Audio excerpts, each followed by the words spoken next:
लक्ष्मी के दिए हुए कागज पर सेल फोन नंबर और उसके नीचे 3 नाम लिखे हुए थे, गोपाल, शंकर और विजय, जिसका मतलब था कि उस कॉटेज में नागराज और बेला के अलावा सिर्फ यही 3 आदमी थे। मैं इधर उधर देखने लगा। राधा ने मेरा मतलब समझते हुए कहा, टेलीफोन बूथ उधर है। हम चंद गज आगे एक पब्लिक टेलीफोन के करीब आ गए। बूथ में पहले ही से एक आदमी मौजूद था। मुझे 2-3 मिनट इंतजार करना पड़ा। फिर जैसे ही वो बाहर निकला तो मैं बूथ में घुस गया। राधा भी मेरे साथ अंदर आ गई। मैंने हुक पर टंगा हुआ रिसीवर उठाकर स्लॉट में मतलूबा सिक्के डाले और नंबर मिलाने लगा। राब्ता तकरीबन 40 सेकंड के बाद कायम हुआ। दूसरी तरफ से कॉल रिसीव करने वाले की आवाज खासी भारी थी। मैंने पूछा, हेलो, कौन बोल रहा है? उसने खुरदरे लहजे में कहा, तुम्हें किससे बात करनी है? मैंने भी इस मर्तबा करख्त लहजे में कहा, नागराज से बात करवाओ। मैं जयपुर से बोल रहा हूँ, चीफ मिनिस्टर का सेक्रेटरी राम अवतार।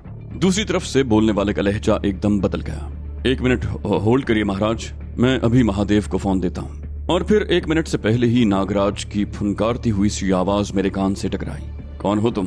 क्या नाम बताया तुमने? राम अवतार? मैं इस नाम के किसी आदमी को नहीं जानता। चीफ मिनिस्टर हाउस में इस नाम का कोई आदमी नहीं है। कौन हो तुम? मैंने पुरसुकून लहजे में कहा, तुम्हारा गुरु। नागराज गुर्राया, क्या बकते हो? कौन हो तुम? मैंने कहा, बकता नहीं, ठीक कह रहा हूँ।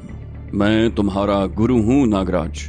तुम्हारे आदमी पागल कुत्तों की तरह पूरे शहर में मुझे तलाश करते फिर रहे हैं, मगर मेरा सुराग नहीं लगा सके और मैंने तुम्हारा पता चला लिया। और हकीकत यह है कि तुम किसी भी वक्त मेरी निगाहों से ओझल नहीं होते। नागराज चीखा, बकवास करते हो तुम। मैंने कहा, क्या मेरी सच्चाई का ये सबूत काफी नहीं है कि मैं इस वक्त तुम्हारे सेल फोन पर तुमसे बात कर रहा हूँ? तुम्हारे पास सिर्फ 2 घंटे हैं। मैं तुम्हें एक मौका दे रहा हूँ। 2 घंटों के बाद तुम्हें जमीन भी पनाह देने से इनकार कर देगी। नागराज चीख चीख कर कुछ कह रहा था, लेकिन मैंने फोन बंद कर दिया और राधा की तरफ देखता हुआ बूथ से बाहर आ गया। राधा ने उलझी हुई नजरों से मेरी तरफ देखा। बोली, क्या उसे फोन करके तुमने गलती नहीं की? मैंने मुस्कुराते हुए कहा, 2 घंटे तो बहुत हैं। वो 1 घंटे से पहले पहले वहां से भाग निकलेगा। इस वक्त वो पागलों की तरह अपने बाल नोच रहा होगा, मगर नहीं, उसके सर पर तो बाल ही नहीं है। शायद अपनी बोटियां नोच रहा हो। मैं उस पर हाथ डालने से पहले उसे वाकई पागल कर देना चाहता हूँ। राधा ने पूछा, अब क्या प्रोग्राम है? मैंने कहा, थोड़ा घूमे फिरेंगे, किसी अच्छे से रेस्टोरेंट में बैठकर खाना खाएंगे। आओ उस तरफ चलते हैं। हम दोनों एक तरफ चलने लगे। तभी अचानक एक आवाज सुनाई दी, गुरु, गुरु महाराज। मैं ये आवाज सुनकर चौंक गया। मुड़कर देखा तो मेरे मुंह से बेख्तियार गहरा सांस निकला। वो शक्तिलाल था, वही गुंडा जिससे गुज़श्ता रात मेरी मुठभेड़ हुई थी। मेरे हुलिये की वजह से उसने मुझे पहचान लिया। उसके साथ उसके हुलिये के 2 लड़के और भी थे। वो झुककर मेरे पैर छूते हुए बोला, गुरु महाराज, आज तो तुम्हें हमारे साथ बैठकर चाय पीनी होगी। मैंने कहा, नहीं भाई शक्ति, इस वक्त मैं जल्दी में हूँ, फिर कभी। मैं सिर्फ चाय ही नहीं पीऊंगा, खाना भी खाऊंगा। उसने मेरी तरफ झुकते हुए कान में सरगोशी की। लौंडिया तो बड़ी जोरदार मारी है गुरु, कौन है ये? मैं जवाब देने के बजाय मुस्कुरा कर रह गया। और फिर दफतन मेरे जहन में एक ख्याल आया। मैं उसे बाजू से पकड़कर एक तरफ ले गया। मैंने उसके चेहरे को देखते हुए कहा, तुम्हारे साथ कितने लड़के हैं? इनमें कोई भरोसे का है या नहीं? उसने चौंक कर मेरी तरफ देखा। बोला, कोई लफड़ा? हुक्म करो गुरु, जान लड़ा देंगे। इनमें से कोई भी पीछे हटने वाला नहीं है। मैंने उसे मजीद आजमाने की कोशिश की। कहा, काम जरा मुश्किल है, किसी का नुकसान भी हो सकता है। वो बोला, मैंने कहा ना, जान लड़ा देंगे। मैं चंद लम्हे खामोश रहा, फिर बोला, शंकर को जानते हो? शक्ति ने गंदी सी गाली दी। कहा, वो साला, उसने राजू की टांग तोड़ दी थी। वो अब भी खैराती अस्पताल में पड़ा है। अपन लोग तो उस हरामी शंकर की तलाश में हैं। वो साला गायब हो गया। मैंने कहा, मैं तुम्हें बता सकता हूँ कि वो कहाँ है। शक्ति की आंखों में चमक उभर आई। तुमको मालूम है? जल्दी बोलो गुरु, अपन अभी जाकर उसका क्रियाक्रम कर देगा। मैंने कहा, अपना भी शंकर की तरफ कुछ हिसाब निकलता है। अगर तुम लोग साथ दो तो मेरा हिसाब भी बराबर हो सकता है। शक्ति ने मुट्ठियां भींचते हुए कहा, तुम ऑर्डर करो, हम अभी 10-20 लड़कों को जमा करके उसका हिसाब कर दूंगा। मैंने कहा, ज्यादा नहीं, 4-5 लड़के काफी होंगे। 2 तुम्हारे साथ हैं, 2-3 और ले लो, मगर एक बात का ख्याल रखना, शंकर के साथ भी 2-3 आदमी हैं, जरा खतरनाक किस्म के। तुम लोगों को बहुत होशियार रहना होगा। वो बोला, तुम चिंता ही मत करो गुरु, हमें उसका पता बताओ और तुम घर जाकर आराम करो। हम आज रात शंकर का बाजा बजा देंगे, कल सुबह तुम सुन लोगे। मैंने कहा, आज रात नहीं, रात तो बहुत लंबी होती है, तुम्हारे पास सिर्फ 2 घंटे हैं, वो अपना ठिकाना बदल देगा। शक्ति बोला, तो फिर जल्दी बताओ, देर मत करो। मैं चंद लम्हे उसकी तरफ देखता रहा, फिर उसे नाकी झील के किनारे पहाड़ियों में उस कॉटेज का पता समझाने लगा। शक्ति की आंखों में चमक सी उभरी। बोला, वो कॉटेज? उसके नीचे एक तहखाना भी है? मैंने कहा, बिल्कुल वही। क्या तुम वहां जा चुके हो? शक्तिलाल बोला, 2 महीने पहले वो लोग राजू को पकड़कर वहीं ले गए थे। उन्हें शुबा था कि राजू का उस आतंकवादी से ताल्लुक है जैसे पुलिस और नागराज के आदमी आज भी खोजते फिर रहे हैं। शंकर यहाँ का बहुत बड़ा दादा बना हुआ है, दूसरों की चमचागिरी करता है साला। हमें जब पता चला कि वो लोग राजू को वहां ले गए हैं तो हमने फौरन ही हल्ला बोल दिया। शंकर के आदमी राजू को छोड़कर भाग गए।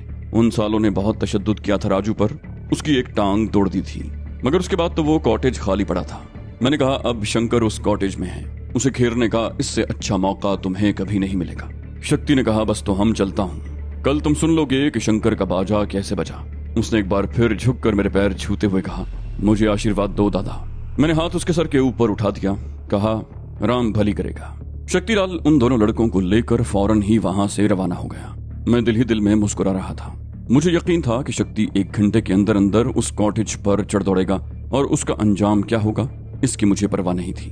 लेकिन एक बात तय थी कि कॉटेज पर शक्ति और उसके आदमियों के हमले से नागराज जरूर बदहवास हो जाएगा। वो यकीनन ये समझेगा कि हमला मैंने करवाया है। इससे वो कम से कम ये अंदाजा जरूर लगाएगा कि मैंने भी अपने इर्द गिर्द कुछ ऐसे लोग जमा कर लिए हैं जो अपनी जान की परवाह किए बगैर उसके मुकाबले पर आ सकते हैं। मैं और राधा एक और रेस्टोरेंट में आकर बैठ गए। हमने डट कर खाना खाया, बाजार से कुछ चीजें खरीदी और अपने ठिकाने की तरफ रवाना हो गए। आज बेला से मुलाकात के बाद मुझे खदशा था कि मेरा ताकुब करने की कोशिश जरूर की जाएगी। बेला ने वादा किया था कि 2 दिन तक मेरे खिलाफ कोई कार्रवाई नहीं होगी और मुझे इसी शहर से सही सलामत निकलने का मौका फराहम किया जाएगा। लेकिन मुझे बेला पर एतमाद नहीं था। अलबत्ता फौरी तौर पर मैंने अपने इर्द गिर्द किसी मुश्तबा शख्स को नहीं देखा था, मगर 1.5-2 घंटों बाद जो कुछ होने वाला था उसके बाद मेरी तलाश में शहर का चप्पा चप्पा छान मारा जाएगा और पता नहीं कितने लोगों की शामत आ जाए।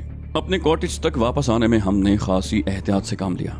मुख्तलिफ इलाकों के चक्कर काटने पड़े और जब यकीन हो गया कि हमारी निगरानी नहीं हो रही तभी हमने असल रास्ते का रुख किया। कॉटेज पहुंचने के बाद मैंने राधा को शक्तिलाल के बारे में बताया तो वो मुस्कुरा गई, बोली तुम वाकई बहुत चालाक हो। जब नागराज के कॉटेज पर हमला होगा तो वो यकीनन बदहवास हो जाएगा। वैसे ये शक्तिलाल कौन है और तुम उसे कैसे जानते हो? मैंने कहा उससे मेरी मुलाकात कल हुई थी। मैं उसे शक्ति से मुलाकात की तफसील बताने लगा। आखिर में कहा कल पहली मुलाकात में मैंने शक्ति और उसके साथियों को बता दिया था कि मैं डरने वालों में से नहीं हूँ। एक पटखनी खाकर वो उस वक्त भाग गया था, लेकिन बाद में 2-4 गुंडों को जमा कर लाया था। उस वक्त अगर मैं अकड़ जाता तो आज शक्ति इस तरह झुककर मेरे पैर न छूता। मुझे यहाँ दुश्मनों की नहीं दोस्तों की जरूरत है। अगर आज के मिशन में ये जिंदा बच गया तो मेरा बेदाम गुलाम बन जाएगा। राधा मुस्कुराई, बोली तुम वाकई लाजवाब चीज हो। फिर बोली वैसे एक बात बता दूं, मेरा ख्याल है शक्तिलाल वगैरह माउंट अबू के रहने वाले नहीं हैं। अगर वो यहाँ के होते तो तुम्हारे कहने पर सोचे समझे बगैर इस तरह शंकर के पीछे न दौड़ पड़ते। मैंने कहा क्या मतलब? बोली यहाँ का रहने वाला हर शख्स अच्छी तरह जानता है कि शंकर इंसान नहीं दरिंदा है। उससे टकराने की कोशिश करना मौत को दावत देने के मुतरादिफ है। उसने शंकर का नाम जरूर सुना होगा मगर उसकी दरिंदगी के बारे में सुनने वाली कहानियों पर यकीन नहीं किया होगा और फिर उसे यह भी मालूम नहीं होगा कि वो दरअसल शंकर पर नहीं नागराज पर हमला करने जा रहा है। मैंने कहा नागराज के बारे में मैंने उसे जानबूझकर नहीं बताया था। हो सकता है कि नागराज के नाम से उसके दिल में कोई खौफ बैठ जाता और वो मेरी बात मानने से इनकार कर देता। वैसे इस किस्म के लोग होते बहुत सरफिरे हैं, अंजाम की परवाह किए बगैर आग में कूद पड़ते हैं, हालांकि वो जानते हैं कि ये आग उन्हें नुकसान पहुंचा सकती है। राधा एक बार फिर मुस्कुराई, बोली मैं भी जानती थी कि आग में कूद रही हूँ और ये आग मुझे नुकसान पहुंचा सकती है। वो रात भी पिछली रातों की तरह गुजर गई। नाश्ते वगैरह से फारिग होकर हम पिछले लॉन में आ गए और अपने काम में मसरूफ हो गए। जिस जगह हमने उस शख्स को दफन किया था वो जगह बाकी लॉन से बिल्कुल मुख्तलिफ लग रही थी। कल रात शहर में उस शख्स की गुमशुदगी के बारे में कुछ नहीं सुना था। वैसे उस कॉटेज में किसी के आने का कोई खतरा नहीं था, मगर राधा का ख्याल था कि उस जगह को अलग थलग नजर नहीं आना चाहिए।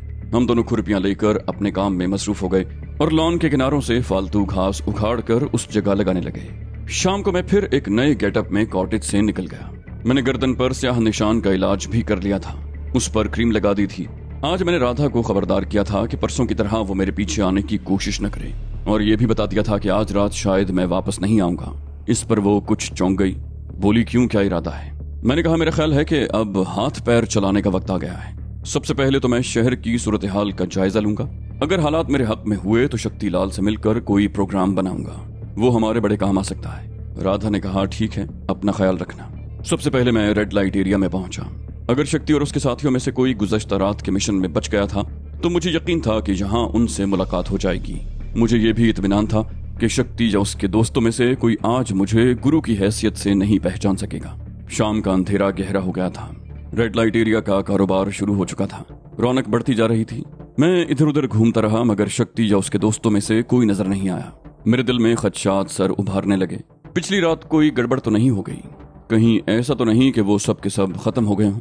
तकरीबन आधे घंटे के बाद मुझे एक आदमी नजर आया, नाटे कद का, गंजे सर वाला। यह आदमी कल रात भी शक्ति के साथ था। वो एक थड़े पर बैठा एक लड़के से चंपी करवा रहा था। मैं उसके करीब जाकर खड़ा हो गया। वो गुंडा चंपी करवा चुका तो 2 रुपए का नोट लड़के की तरफ बढ़ाते हुए बोला, ए जा 1 रुपए का बीड़ी लेकर आ, 1 रुपया तुम रख लियो। बात करते हुए उसकी नजर मेरी तरफ उठ गई। बोला, ए तुम यहाँ काय को खड़ेला है? मैंने कहा, तुमने मुझे पहचाना नहीं भनोट? वो एक झटके से उठकर खड़ा हो गया। बोला, ए तुम तो अपुन का नाम भी जानता है? मेरा पुराना जानकार है क्या? बोल कौन है तू? अपुन तेरे को क्यों पहचानने का? कौन है तू, जल्दी बोल। उसने बड़ी फुर्ती से जेब से चाकू निकाल लिया।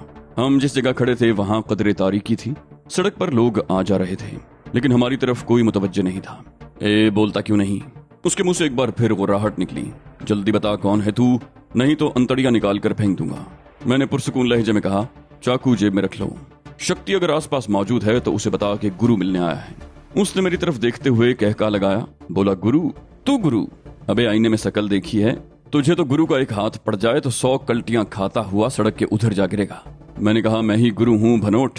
कल रात हमारी बाजार में मुलाकात हुई थी और मैंने उसे शंकर के बारे में बता दिया था। वो बोला, तुम गुरु हो? मगर तुम्हारी शकल को क्या हुआ? फिर वो मेरे पैर छूते हुए बोला, पाए लागू, तुम तो वाकई गुरु हो। मैंने पूछा, शक्ति कहाँ है? भनोट ने कहा, वो जख्मी है, मेरे साथ आओ। मगर वो चलना चाहता था मगर लड़के को आते देख कर रुक गया। उसने लड़के से बीड़ियां ली, एक बीड़ी होंठों में दबा ली और दूसरी जेब में रख ली। चाकू भी उसके हाथ से गायब हो चुका था। उसने माचिस जलाकर बीड़ी सुलगाई और मुझे इशारा करता हुआ एक तरफ चल पड़ा। हम रेड लाइट एरिया के पिछली तरफ काफी दूर जाकर एक तंग सी अंधेरी गली में दाखिल हो गए। भनोट मुझे जिस तरह अंधेरी गलियों में ले जा रहा था उससे उसकी नियत पर शुबा हो सकता था, लेकिन मुझे उस पर एतमाद था। बेला दुर्योधन, अलका अग्निहोत्री और उन जैसे लोगों के मुकाबले में ये गुंडे मेरे लिए ज्यादा काबिल एतमाद थे। ये गुंडे और बदमाश अपनी बात का भरम रखते थे, किसी पर धोखे से वार नहीं करते। किसी से दोस्ती करते हैं तो उसके लिए अपनी जान की परवाह नहीं करते। भनोट एक अहाते में दाखिल हो गया। बहुत ऊंची दीवारें और बहुत ऊंचा लकड़ी का गेट था जिसका एक हिस्सा गायब था। ये गालिबन कोई कदीम इमारत थी। अंदर बहुत वसी और अरीज कंपाउंड था जिसके चारों तरफ कमरे बने हुए थे। यहाँ बिजली नहीं थी। बेशतर कमरों के दरवाजे खुले हुए थे और हर दरवाजे से लालटेन या केरोसिन लैंप की जर्द रोशनी झलक रही थी। चारों तरफ कमरे के सामने कुशादा और तवील बरामदे थे। छत पर भी कहीं कहीं लकड़ी के तख्तों से हट से बने हुए थे। उनकी दर्जों से भी जर्द सी रोशनी झलकती हुई नजर आ रही थी। भनोट एक कमरे के सामने रुक गया। दरवाजा भिड़ा हुआ था। उसने धक्का देकर दरवाजा खोल दिया और अंदर दाखिल हो गया। कमरे में लालटेन का धुआं भरा हुआ था।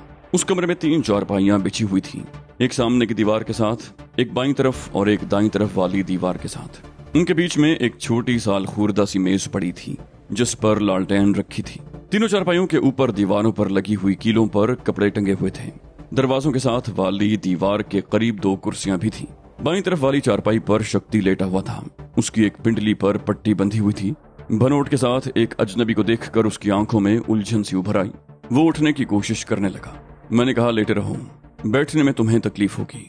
वो बड़बड़ाया, ये आवाज? फिर उसकी आंखों में चमक सी उभर आई। बोला, गुरु? मैं जो आवाज एक मर्तबा सुन लूं उसे कभी नहीं भूल सकता। पाए लागू गुरु। वो चारपाई पर दीवार से टेक लगाकर ही बैठ गया।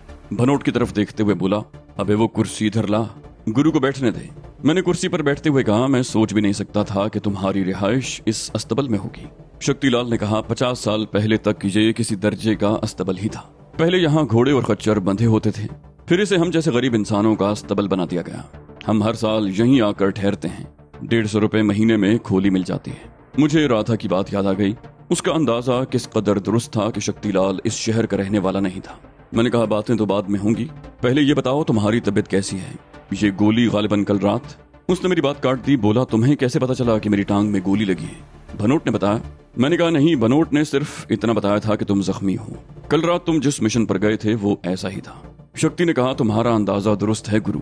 फिर भनोट की तरफ देखते हुए बोला, अबे खड़े खड़े हमारी शक्लें क्या देख रहा है? भाग के जा और छबीली के ढाबे से गुरु के लिए चाय लेकर आ। भनोट सर हिलाता हुआ कमरे से निकल गया। मैं जल्द ही असल मौजू पर आ गया। कहा, हाँ तो कल रात क्या हुआ था?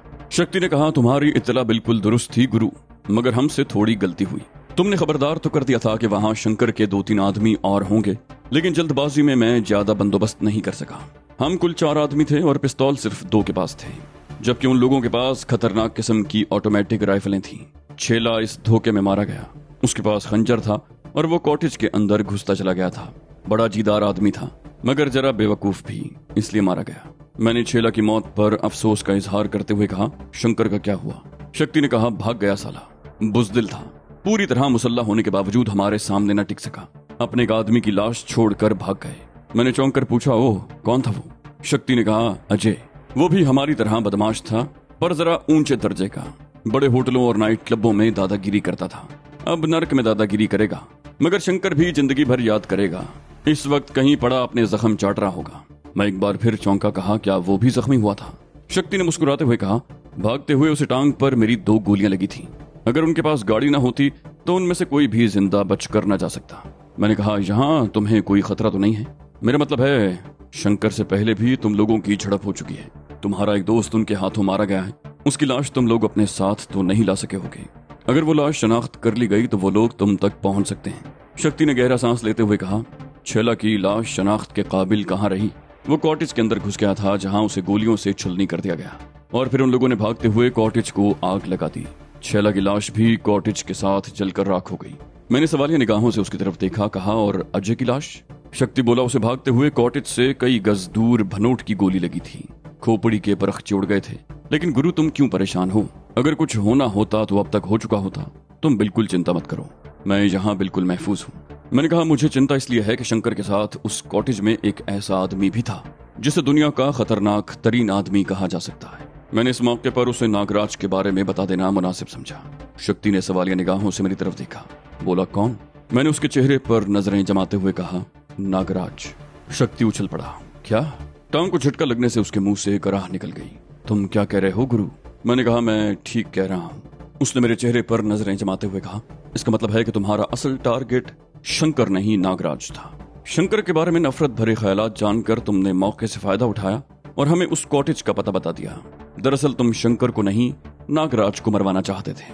मैंने कहा, नागराज को मारना तुम जैसे लोगों की बस की बात नहीं। उसकी मौत मेरे हाथों ही लिखी है। कल रात मैं उसे उस कॉटेज से निकालना चाहता था। इस मकसद के लिए तुम्हारा इंतखाब मैंने इसलिए किया था कि मुझे तुम्हारी जुर्रत और जहानत पर विश्वास था, और तुम मेरे विश्वास पर पूरे उतरे। वो मेरे चेहरे पर नजरें जमाते हुए बोला, गुरु, तुम वो तो नहीं जो? मैंने उसकी बात काटी, कहा, तुम ठीक समझ रहे हो शक्ति, मैं तुम्हें समझ चुका हूँ, और तुम भी जानते हो कि नागराज एक ऐसा जहरीला नाग है जो अपने जहर से हजारों बेगुनाहों को मौत के घाट उतार चुका है। पिछले दिनों उस मंदिर को आग लगवा दी, जिसमें सैकड़ों यात्री भस्म हो गए। तुम भी मेरी इस बात से इत्तेफाक करोगे कि ऐसे राक्षस का तो वजूद ही धरती से मिटा देना चाहिए। शक्ति ने बेयकीनी से कहा, मंदिर को आग उसने लगाई थी? मेरी बातों से उसके चेहरे पर अजीब से तासुरात उभर आए थे। मैंने कहा, उसने इल्जाम मुझ पर लगाया था, मगर हकीकत यही है कि मंदिर को आग उसने लगवाई थी, क्योंकि उसे शुबा था कि मैंने उस मंदिर में पनाह ले रखी है। इसमें शुबा नहीं कि एक दिन पहले तक मैं उस मंदिर के पुरोहित पंडित भेरुनाथ के पास पनाह लिए हुए था। लेकिन जब नागराज ने मंदिर को आग लगवाई, उस रोज मैं वहां नहीं था। कल रात जो औरत मेरे साथ थी वो इस बात की तस्दीक कर सकती है। वो पहले नागराज ही के साथियों में से थी, लेकिन अब मेरे लिए उसने अपना जीवन खतरे में डाल रखा है। वो चंद लम्हे मेरी तरफ देखता रहा, फिर हाथ बढ़ाते हुए बोला, मैं तुम्हें पहले ही गुरु मान चुका हूँ, अब तो तुम्हारा गुलाम हूँ। तुम जो कहोगे मैं करूंगा। मैंने उसका हाथ थाम लिया, कहा, ठीक है, इस सिलसिले में बाद में किसी वक्त तफसील से बात करेंगे। उस वक्त भनोट कमरे में दाखिल हुआ। उसने हाथ में एक छींका उठा रखा था, उसमें चाय के 3 गिलास रखे हुए थे। उसने लालटेन एक तरफ सरका कर तीनों गिलास मेज पर रख दिए और तारों का छींका दरवाजे के पीछे उछाल दिया। वो खुद दूसरी चारपाई पर बैठ गया। मैंने गिलास उठाकर चाय की 2-3 चुस्कियां भरी। चाय अच्छी थी। गिलास मेज पर रख दिया और जेब से 2000 रुपए के नोट निकाल कर शक्ति के तकिए के नीचे रख दिए। मैं शक्ति के चेहरे के तासुरात देखते हुए बोला, तुम कोई बात नहीं करोगे, ढंग से अपना इलाज करवाओ और जल्दी से अच्छे हो जाओ। अभी तुम लोगों को काम करना है। और तुम्हारा तीसरा दोस्त कहाँ है? क्या नाम है उसका? शक्ति की बजाय भनोट ने कहा, मिट्ठू राम। वो इलाके में घूम रहा है। हम बातें करते और चाय पीते रहे और फिर भनोट खाली ग्लास लेकर चला गया। मैंने शक्ति की तरफ देखते हुए कहा, कहाँ के रहने वाले हो? मुझे तुम प्रोफेशनल तो नहीं लगते, और अगर मेरा अंदाजा गलत नहीं तो तुम्हारा ताल्लुक भी किसी अच्छे और शरीफ घराने से है। शक्तिलाल बोला, मैं अहमदाबाद का रहने वाला हूँ। मेरा ताल्लुक वाकई एक मुअज़्ज़ज़ और शरीफ घराने से था, मगर अब तो वो खानदान ही मिट चुका है।